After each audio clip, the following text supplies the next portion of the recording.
magandang gabi po sa inyong lahat. Andito na naman po ako para mag-share sa inyo ng isang Japanese menu.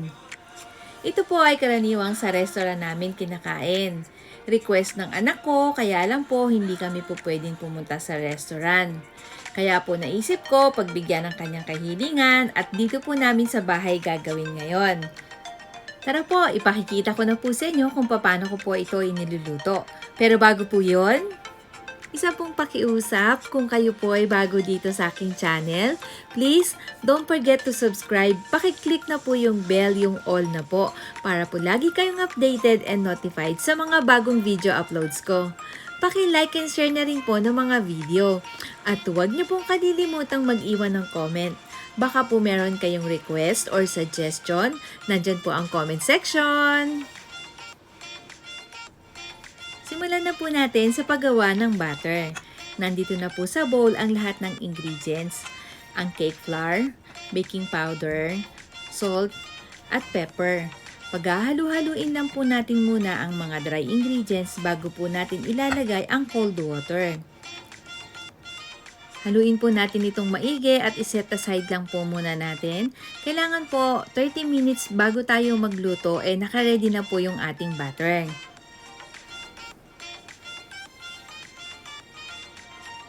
Pag natapos na pong i-ready lahat ng lulutuin natin, ilagay na po sa isang bowl yung butter at breadcrumbs. Ilulubog po muna natin sa butter bago po natin i-roll sa breadcrumbs ang ating mga lulutuin. Andito na po yung mga ni-ready kong iluluto natin. Pag nag-slice po tayo, maliliit lang po yung gawin natin. Para po sa dulo lang po ng stick natin ilalagay. Para po pag pinrito natin ito, nakalubog talaga to sa mantika. Katulad po ng shrimp, yung shrimp po kasi mahaba. Kaya ngayon, nilagyan ko na lang po ng maigsing stick at ilulubog ko na po talaga ito. Hindi katulad nung iba, mahaba po yung stick natin. Kung ano po yung gusto nyong iprito, gusto nyo pong isahog dito, pwede po, bahala na po kayong maglagay. Pwede nyo pong lagyan din ng cheese at kamote, pwede rin po, at kung iba pong gulay na gusto ninyo.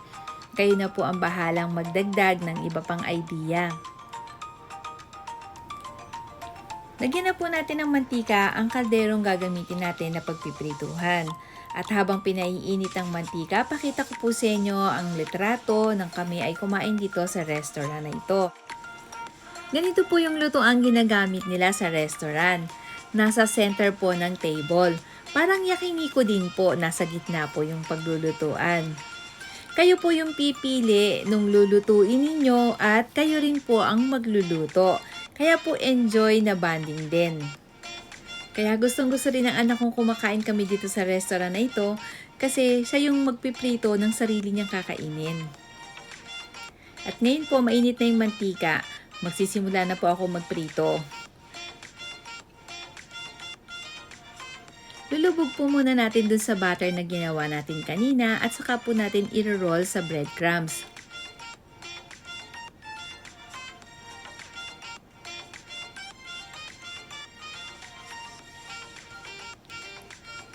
Siguro po yung iba sa inyo alam na yung way ng pagluluto na ito. Ito po yung pagluluto ng tonkatsu. Ganito po niluluto yung tonkatsu. Ilalagay po muna doon sa butter bago po i-roll sa breadcrumbs. Kaya lang nga po ang kaibahan lang po nito, nakatusok po lahat ngayon sa stick ang ating mga ipiprito. Ang tawag po dito sa Japan ng stick ay kushi. Kaya po yung tonkatsu na nakatusok sa stick ay tinawag po nilang kushikatsu or pwede rin pong tinatawag din minsan nila ng kushiage. Nakaluto na po tayo ng isa, yung ating shrimp. Sunod naman.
Eto, luto na rin po ang ating squid.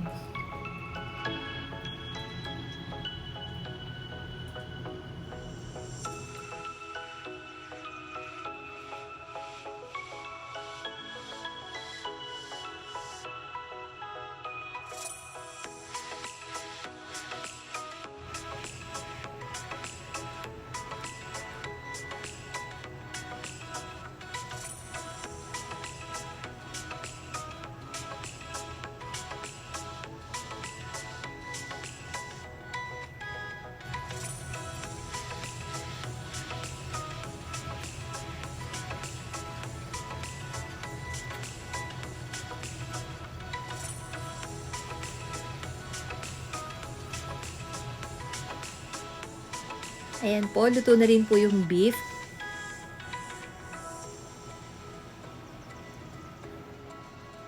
At tapos na po tayo magluto. Nandito na po lahat yung aking mga naluto. Ganito po, sa store po dito, ganito, magkakasama po, i-mini-mix nila, tapos sinusupot nila ng isang supot, yun na yung pambenta ng nakamix po. Pero ganyan, maganda po talaga. Pwedeng pang business talaga sa mga nagbe-business dyan. Try nyo na pong gawin ito. Kaya po ang recipe natin ngayon, hindi lang pang pamilya, pang negosyo pa. Kaya sa mga nagbi-business dyan, itry nyo na po ito sa ating pamilya. Subukan nyo rin pong magluto nito sa bahay dahil tsak na magugustuhan din ng mga bata. Mag-uuna-unahan na. At sa mga barkada din, pwede din ito kung meron kayong isang salo-salo, may inuman, merong party, pwede nyo rin gawin ito. Kaya ayan, subukan na ng maibigan. Sige po, hanggang dito na lang. Sana po nagustuhan nyo ang aking share sa inyo at sana rin po matry nyo po talaga. Hanggang sa susunod ko pong video upload, magkita-kita po ulit tayo. Maraming salamat sa mga nanonood ng premiere at sa ating replay team, maraming salamat din po sa inyo.